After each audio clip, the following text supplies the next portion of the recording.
रिया और सिया की स्कूल 15 दिन के लिए बंद हो रहे हैं, इसलिए वह अपने नानी घर जाने की जिद कर रही है।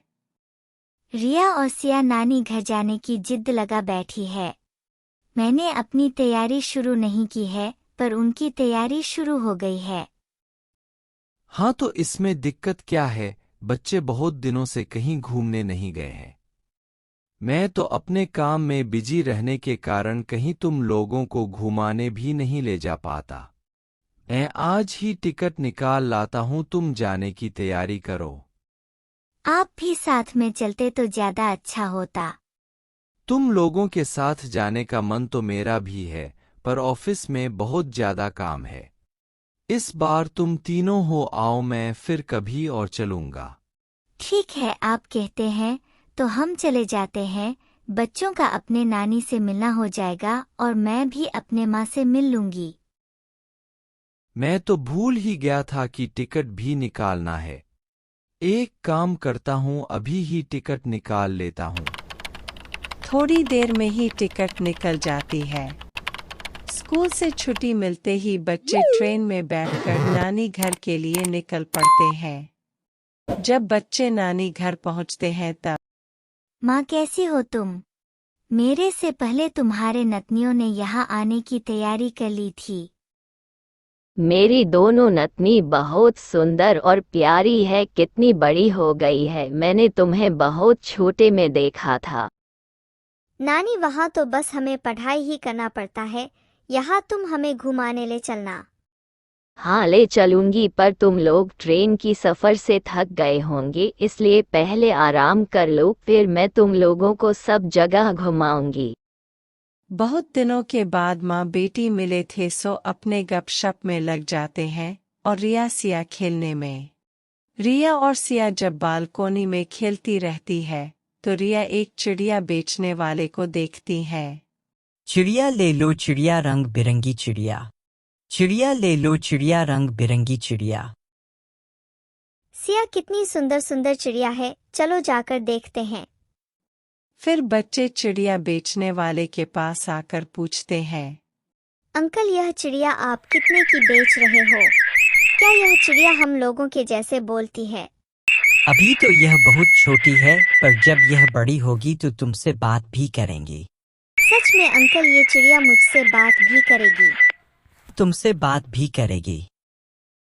अंकल, आप यही रुकना, मैं पैसे लेकर आती हूँ।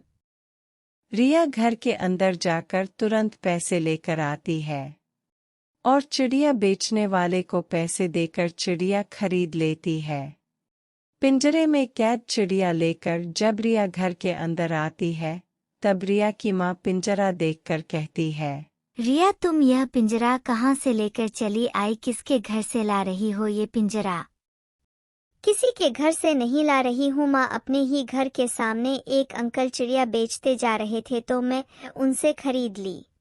कभी भी पक्षियों को पिंजरे में कैद करके नहीं रखते हैं। भगवान ने इन्हें उड़ने के लिए बनाया है। माँ, मुझे यह चिड़िया बहुत पसंद है, मैं इसे अपने साथ रखूंगी। इसका बहुत ध्यान रखूंगी, इसे समय से खाना पानी सब दूंगी। अभी तुम्हारे पास समय है तो तुम खाना पानी दोगी, पर जब तुम्हें स्कूल जाना होगा, पढ़ाई करना होगा, तो फिर तुम कैसे इस चिड़िया का ख्याल रखोगी? माँ, मैं पढ़ाई भी करूंगी और चिड़िया का ख्याल भी रखूंगी। रिया और सिया दोनों बहनें मिलकर चिड़िया का खूब ख्याल रखती, उसे समय से खाना देती, पानी देती। कुछ दिनों के बाद रिया और सिया मैदान में खेल रहे होते हैं, तब रिया देखती है जिससे रिया ने चिड़िया को खरीदा था, वह व्यक्ति पेड़ पर चढ़कर छोटी सी चिड़िया को उतारकर उसे पिंजरे में बंद कर देता है। यह सब देखकर रिया सिया से कहती है, सिया, यह चिड़िया बेचने वाले अंकल कितने बुरे हैं। ये तो यह छोटी सी चिड़िया को उनके माँ से अलग करके पिंजरे में बंद कर देते हैं। माँ ठीक कह रही थी, इन्हें भगवान ने उड़ने के लिए बनाया है। आज ही घर जाकर अपनी चिड़िया को उड़ा दूंगी। रिया और सिया घर पहुंचते हैं, तब रिया माँ से कहती है, माँ, तुम ठीक कह रही थी, इन चिड़िया को भगवान ने उड़ने के लिए बनाया है। अभी ही जाकर अपनी चिड़िया को पिंजरे से निकाल कर उड़ा देती हूँ।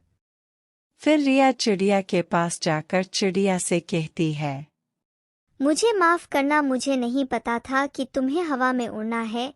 अभी ही तुम्हें इस पिंजरे से निकाल कर उड़ा दूंगी और तुम हवा में खूब उड़ना। फिर रिया चिड़िया को पिंजरे से निकलकर प्यार से सहलाकर हवा में उड़ने के लिए छोड़ देती है।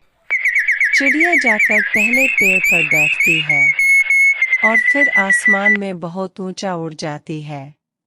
कुछ दिनों के बाद गर्मी छुट्टी खत्म होने पर बच्चे अपने घर लौट आते हैं। रिया और सिया तैयार होकर स्कूल जाने के लिए जब घर के बाहर निकलती हैं, तब रिया उसी चिड़िया को पेड़ पर बैठे देखती है।